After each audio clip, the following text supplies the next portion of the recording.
บายดีมาเด้อกินข้าวสวยมื้อนี้ก็มาพอกันคือเก่าเนาะมื้อนี้มีหยังกินมื้อนี้มีอันนี้แก้วปลาแดกอันนี้แก้วปลาแห้งแล้วก็มีชิ้นหลอดก็มีส้มแล้วก็ลวกผักกาด เอามากินกันเลยเนาะมาเด้อข้าวเหนียวใบแก้วปลาแห้งก่อน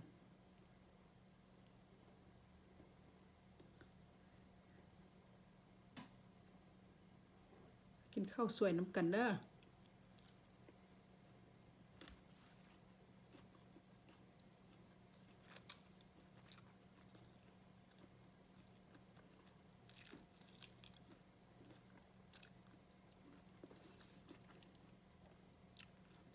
แก้วปลาแห้งใส่ใบขิง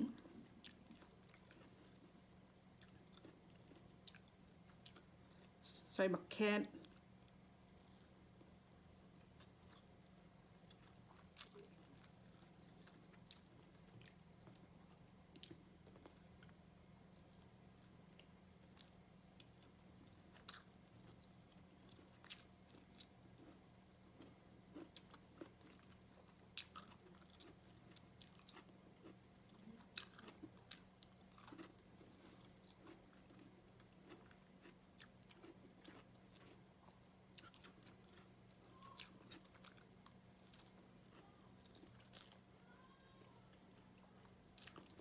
ชิ้นแห้ง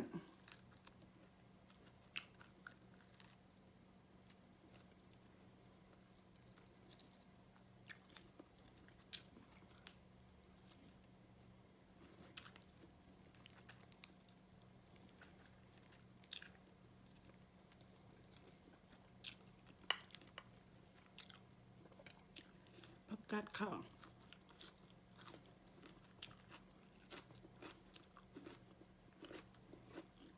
ว่านบาม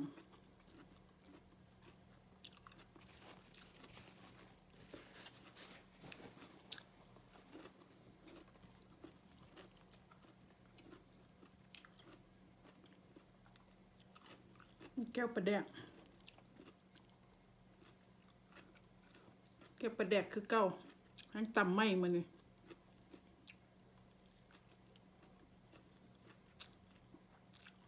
เผ็ดขนาด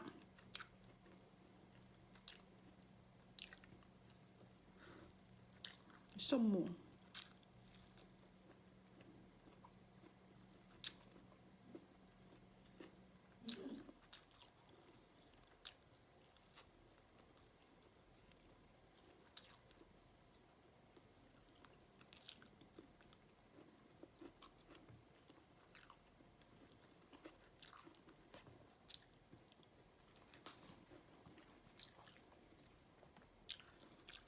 เจ้าได้ยังกินสวยเนาะมื้อนี้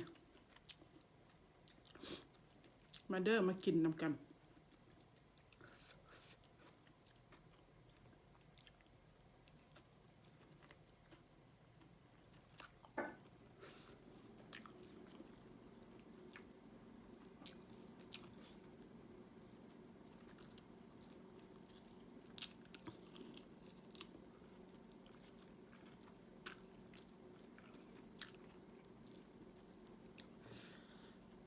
อัดคลิปนี้แล้วพอกันอยู่ลาวเด้อเพราะว่าสิเมืองลาวแล้ว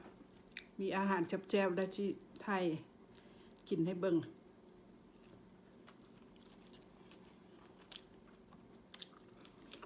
กินอาหารลาว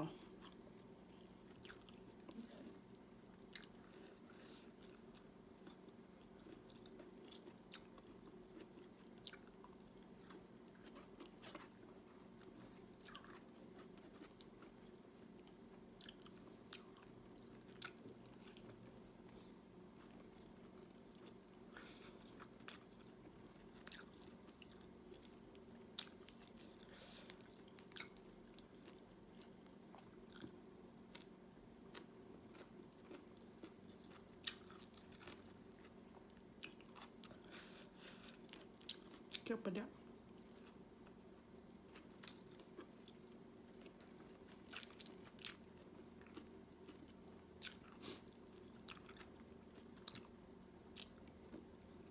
ลวกอันนี้บาง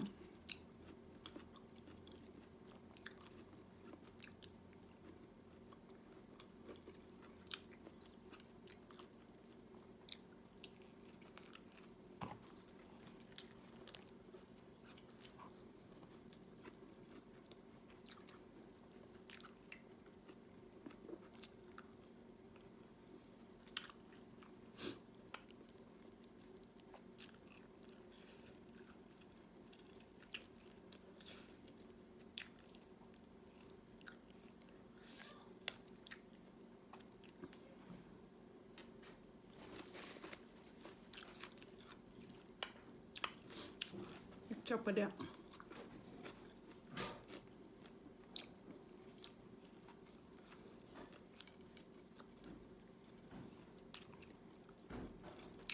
แซ่บมาก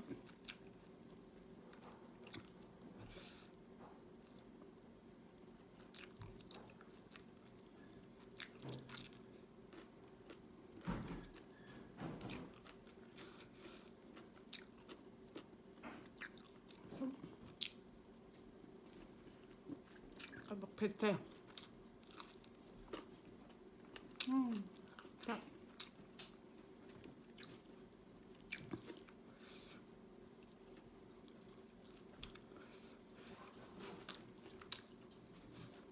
ผักกะหล่ำ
เผ็ดละหยิบเอา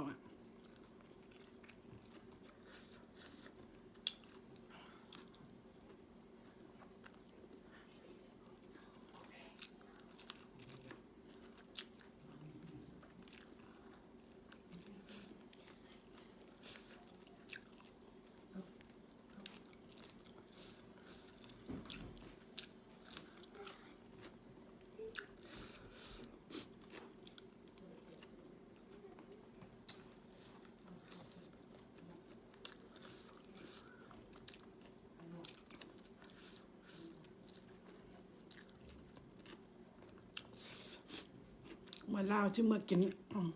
แกงหน่อไม้ให้เบิ่งแกงหน่อไม้ใส่ไข่มดแดง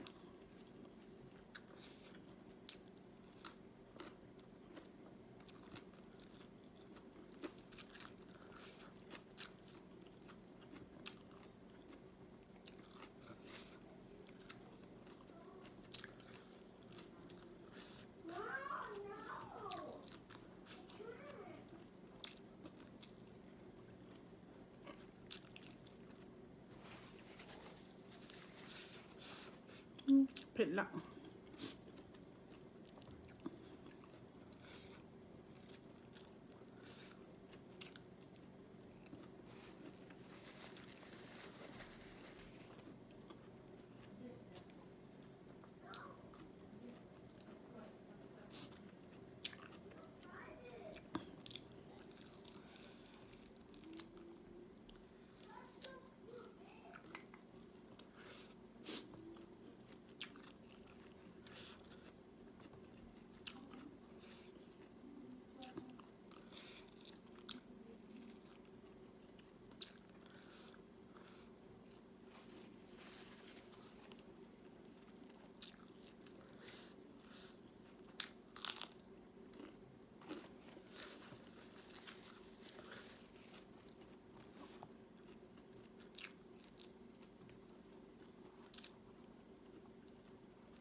เอาเท่านั้นเนาะมื้อนี้เนาะมื้อนี้ก็เผ็ดละ